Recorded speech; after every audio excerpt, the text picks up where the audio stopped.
வணக்கம் மக்களே, இது ஆச்சரியங்களின் அணிவகுப்பு 12 டக்கர். இந்த உலகத்தில் ஆச்சரியமான பழங்கள் நிறையவே இருக்கு. அதில் ஒன்று தான் ஜாப்பனீஸ் ஹனி ஆப்பிள். அதை பற்றின 12 டக்கரான தகவல்கள் உங்களுக்காக. ஒரு முழு ஆப்பிள் பார்க்கறதுக்கு சாதாரணமாக இருக்கும், ஆனால் வெட்னா நடுப்பகுதியில் அப்படியே தேனை தெளிச்ச மாதிரி இருக்கும். அது மட்டும் இல்லைங்க, அதை கடிச்சு சாப்பிட்டு பார்த்தோன்னா தேன் டேஸ்ட் அப்படியே இருக்கும். அதனால தான் இதை தேன் ஆப்பிள் அப்படின்னு சொல்கிறாங்க.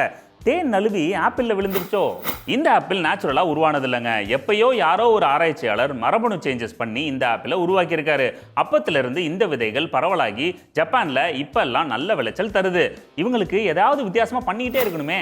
ஜப்பானில் இந்த பழம் அதிகமாக விளைஞ்சாலும் இதோட ஆரிஜின் அமோடா தீவு. இங்கே இதுக்கு பேர் கோமிட்சு ஆப்பிள். கொமாடா மரத்தில் இது விளையுதுங்க. இந்த பழம் காய்ச்சி பழுத்து அது சந்தைக்கு போகிற வரைக்கும் பத்திரமா பாதுகாக்கணும். நிறைய பேர் கண்ணும் கருத்துமா இதே வேலையாக பார்த்துக்கிறாங்க. அவ்வளோ பெரிய அப்பாட்டக்கர் பழமா நீ?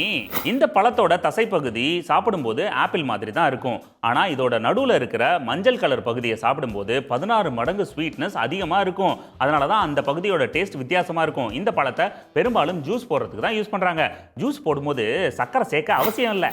ஆரம்ப காலகட்டத்தில் இந்த பழத்தை பறித்து கட் பண்ணி கொடுத்தா நடுவில் பார்த்தீங்கன்னா அழுகி போன மாதிரி இருந்திருக்கு. அதனால இந்த பழம் போனி ஆகலை. ஆனால் சாப்பிட்டு பார்த்தோன்னா டேஸ்ட் வேற லெவலில் இருந்திருக்கு. இதை சாப்பிட வச்சு அவங்களுக்கு புரிய வச்சு மார்க்கெட்டில் விற்க வைக்கிறதுக்குள்ள படாத பாடுபட்டிருப்பாங்க. மற்ற பழங்கள் மாதிரி பழத்தை பறிச்சோமா மார்க்கெட்டில் போய் விற்றோமான்னு பண்ண முடியாது. அதே நேரத்தில் மரத்திலேயே பழுக்கட்டும்னு விட முடியாது, வீணாகிடும். அதனால ஒரு பக்குவத்துக்கு வர்ற வரைக்கும் வெயிட் பண்ணி அதை பறித்து அதுக்கப்புறம் ப்ராசஸ் பண்ணி அதை பழுக்க வச்சு மார்க்கெட்டில் கொண்டு போய் விற்பாங்க. என்னையா அது பறிச்சமா தின்னமான்னு இல்லாமல்? வழக்கமான ஆப்பிளில் இருக்கிற மாதிரி இந்த ஆப்பிள்லையும் விட்டமின் சி, ஆன்டி ஆக்சிடென்ட் அதிகமாகவே இருக்குது. அது மட்டும் இல்லாமல் நடுவில் இருக்கிற மஞ்சள் பகுதியில் சுகர் கண்டென்ட் அதிகமாக இருக்கிறதுனால இந்த பழத்துக்கு டிமாண்ட் அதிகம்.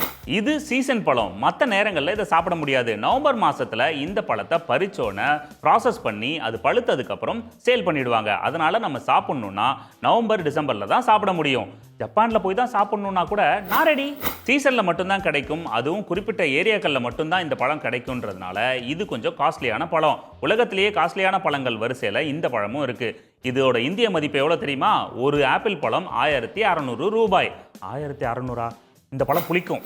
இந்த பழத்தோட நடுப்பகுதியில் இருக்கிற மஞ்சள் தேன் பகுதிக்கு பேர் மிட்சு.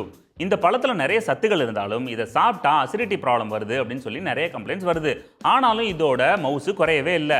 அந்த சுகர் பேஷண்ட்ஸ் தவிர மற்ற எல்லாருக்கும் இது ஃபேவரட்டாக இருக்குது. நோயே வந்தாலும் பரவாயில்ல, டேஸ்ட் நல்லா இருந்தால் சாப்பிடுவோம். மிச்சு பகுதியை தனியாக பிரித்து அதுலேருந்து ஸ்வீட்டு, சாக்லேட் இதெல்லாம் செய்யறதுக்கான வேலைகளில் நிறைய கம்பெனிகள் இறங்கியிருக்காங்க.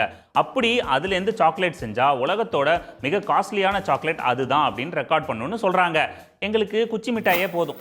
இது அரிய வகை பழங்கிறதுனால இதோட மரங்களையும் விதைகளையும் பாதுகாக்கிறதுக்கான நடவடிக்கைகளை ஜப்பான் அரசு எடுத்துக்கிட்டு வருது. இதுக்காக ஆராய்ச்சி மையங்களையும் அமைச்சிருக்காங்க.